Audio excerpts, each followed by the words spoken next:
You're about to learn the real reason why Faker is the greatest player to ever play League of Legends. When people think of Faker, his ludicrous mechanics and famous outplays come to mind. Oh, look at the cleanse, look at the moves! Faker, what was that? What most people don't know, however, is being flashy is not the reason Faker is so incredible. We'd argue that it's the smaller, subtle details in his gameplay that are completely invisible to the average viewer that allow Faker to reach levels of success unseen elsewhere in League or even any other game throughout the years. It's the invisible moments you don't see unless you know what to look for, and you're paying very close attention to what has kept Faker at the top for over a decade of competition. Today, we're going to be revealing the skills nobody can see, which Faker is using to dominate the best players in the world. So let's get right into it. And what better way to illustrate just how good Faker is at subtle decision making than during his laning phase versus Chovy, one of the world's most dominant lane players. But before we get into the matchup, we want you to be able to follow along easily. So first, we're going to simplify one of the more ambiguous terms that you'll often hear: priority. In League's professional play, the word priority gets thrown around a lot, and unless you really understand it, it can be very confusing as it's used to describe a variety of things. There's early lane priority, Dragon and Herald priority, then in the later stages of the game there's mid priority, etc. It all can be a bit overwhelming. So let's make things easy and simplify lane phase priority to something like taking turns, and you'll soon see why Faker is so good at this. A turn is whenever you're able to freely move from the lane, be it roam, recall, ward, etc. And the way you get that opportunity is by crashing a wave at your opponent's tower. This does one of two things. First, it keeps your opponent locked in lane since they have to sit there and farm the wave at their turret. 2, it causes a bounce back wave. Anytime you crash a wave at a tower, the next few waves will usually slowly bounce back to your side of the lane. This way, after you're done doing whatever you chose to do, you can come back to lane without having missed too much farm. It's a fairly simple concept that many of you may already know about. But what separates players like Faker from me and you is how he actually puts this concept into action.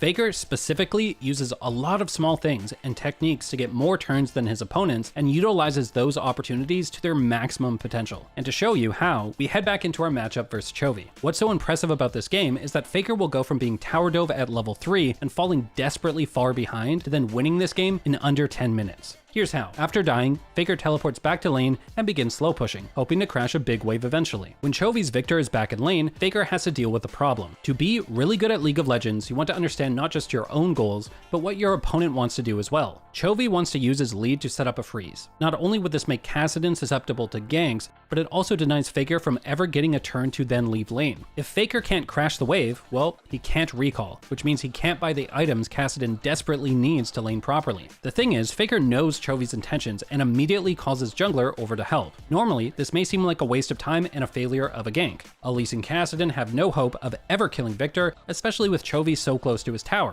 But killing him was not the point. Chunking him a bit was more than enough. This way, Faker now has enough lane pressure to be able to finish shoving the wave, earning himself a free turn to do as he wishes. His initial goal was to set up a recall timing so he could recover in his lane, but instead he notices the fight that was happening in bot lane and uses this turn to rotate there instead. He manages to help his team kill Sejuani and then heads back to mid. And as we mentioned earlier, when he gets back, there's a wave bouncing back to him. So he managed to impact the map while losing very little farm in the process. That being said, while he was gone, Chovy managed to crash the wave, so now it's his turn. Let's see what he does with his timing compared to Faker. He moves over to help his team secure the first dragon. Not bad, right?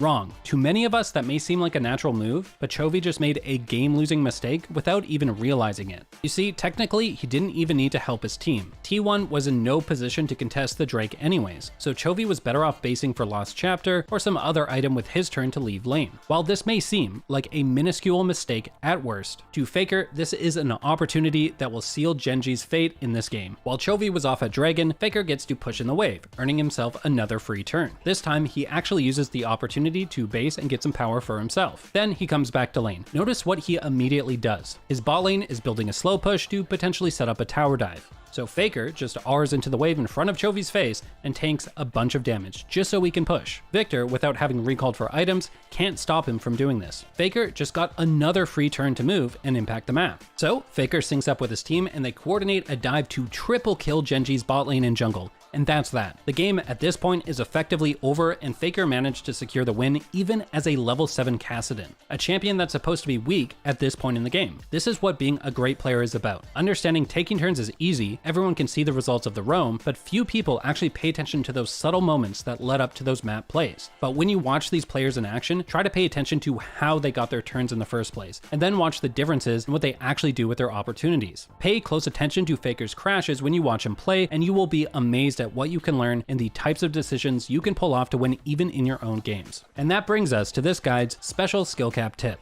There was a little extra nugget of information we can learn from Faker here, which you can use in almost every single one of your solo queue games. Mid laners have an important timing window right around 6 minutes into the game. This is generally the time when you get to level 6, as we saw here. Getting your ult is a huge power spike, especially for mid laners who tend to have some of the best ultimates in the game. So getting a turn to freely move from your lane at this time is a huge deal. But what is just as important to know is that the honey fruit plant will spawn in both sides of the river every game somewhere between 6 and 6.5 minutes. So what you can copy is what Faker did here by trading all of his health to get the push over Chovy. Now, of course, in solo queue, you can't guarantee that your roam timers will result in a kill. There's just no coordination, right? But in the best case scenario, you can use this timing to roam and kill someone in another lane. Worst case scenario, you trade your health for a free turn, it doesn't work, so you just eat the honey fruit and go back to laning as normal. There's nothing to lose and everything to gain. And finally, we can't wrap this guide up without including at least one example of Faker's intelligent mid-game macro decision making.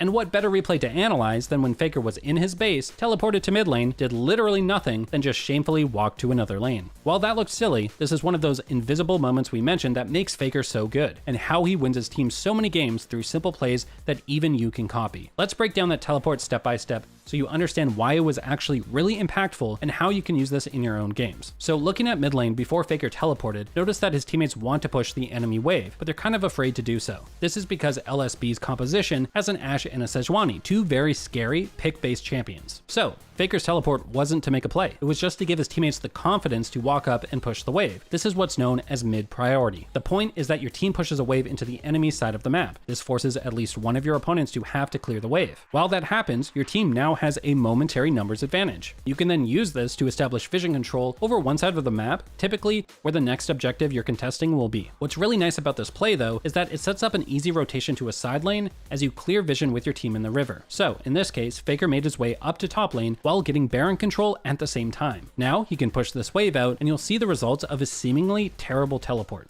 Swapping over to LSB's point of view, they've got zero idea what T1 is up to now. Not only that, but someone probably has to go clear this wave that Faker just pushed. T1 can now do anything, start the Baron, or even look for a pick, which is what they actually end up doing. They all set this up in the Fog of War to punish Sylas for clearing this wave. And from there, this leads to a free Baron, which T1 then uses to close out the game. All of this off of Faker's one teleport. Okay, so that may look like it requires some deep team coordination to pull off and will be useless in your own solo queue games, but that cannot be further from the truth. All you have to do is group up with your team to push the wave in mid and get priority. Then you have a sweeper or a control ward in your inventory and just rotate over to a side lane, clearing some wards on the way. Push that side lane out and then regroup with your team. You can consistently achieve this in solo queue without any coordination. Whenever you tune into T1's games, pay close attention and you'll see just how often Faker does this exact rotation. It's very underappreciated, but it's one of the major reasons they can close out games so effortlessly. He syncs up with his teammates around mid, then he helps them by clearing vision on his way to a side lane. There, he pushes out the wave and then regroups with his team. He does this exact play constantly. While you may not have the level of synergy he does with his teammates, you have to keep in mind that this will be balanced in your own solo queue games by the countless mistakes your opponents make by comparison. Having vision control over an objective and pushing waves